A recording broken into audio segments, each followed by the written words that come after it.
আজকে ওকে আমরা প্রচন্ড ভাবে মিস করলাম। এখন আর আমরা দীর্ঘদিনের সঙ্গে বলে কাউকে ভট করে বলতে পারবে, আইডেন্টিফাই করতে পারবো না। মুকুল রায় যতদিন ছিলেন একটা আশা ভরসার একটা জায়গা ছিল, শান্ত, তার কাছে কিছু বলতে পারতাম, তার কাছে কিছু চেতে পারতাম, কিন্তু সেই জায়গাটুকু আপাতত নাই। এইটা হলো সারমর্ম।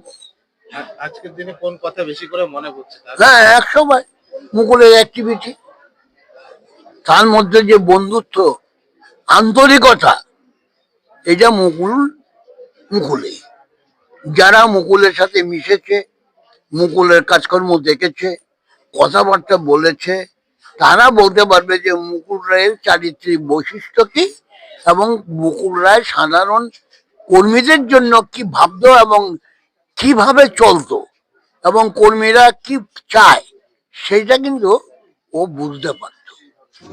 মুকুল রায় একটা নাম, একটা ব্র্যান্ড নেম বাংলায়, রাজনীতিতে উনি চাণক্য।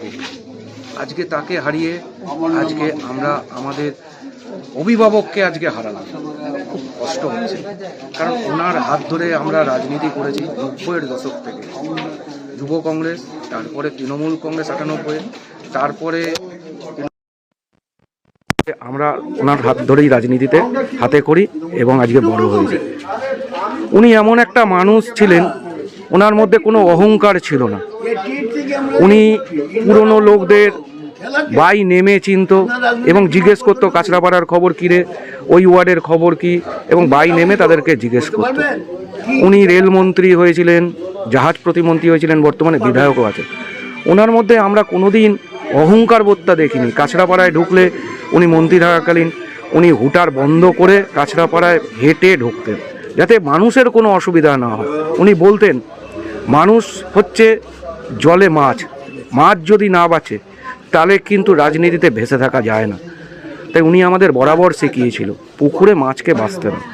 সামনে তো নির্বাচন, তার আগে বাংলায় কতটা প্রভাব, অপূরণীয় ক্ষতি হলো, রাজনীতির নক্ষত্র পতন হলো। আমরা একটা বট গাছকে হারালাম, যে বট গাছ জল দিত, বাতাস দিত এবং বৃষ্টি হলে তার থেকে রক্ষা করত, ঝড় হলে আগলে রাখতো। আমরা আজকে তাকে হারিয়েছি, মন ভারাক্রান্ত। লালটু মজুমদার দাদা বলেই ডাকতাম। আমাদের সঙ্গে ওনার সঙ্গে পরিচিতি ওই 93 সাল থেকে। ধর আমরা যখন যুব কংগ্রেস করি তখন থেকে ওনার সঙ্গে আমাদের ব্যাপার। 98 সাল থেকে ওনার সাথেই ছিলাম, দল গঠন হওয়ার পর ওনার সাথেই ছিলাম, আর আজও আছি। উনি চলে যাওয়ার পর যাইনি আমি। যখন উনি বিজেপিতে গেলেন হয়তো আমাদের ডাকেননি, আমরা যাইনি, আজও আছি দলে, আগামী দিনও থাকবো। লেকিন দাদা চলে গেল, আমাদের কাঁচরাপাড়ার জন্য একটা ক্ষতি হলো, আর কিছু। এই যে যিনি পুরো বাংলার রাজনীতিতে কি প্রভাবটা পড়বে মনে হচ্ছে? প্রভাব তো ধরেন একজন চলে গেলে তো প্রভাব একটু পরেই,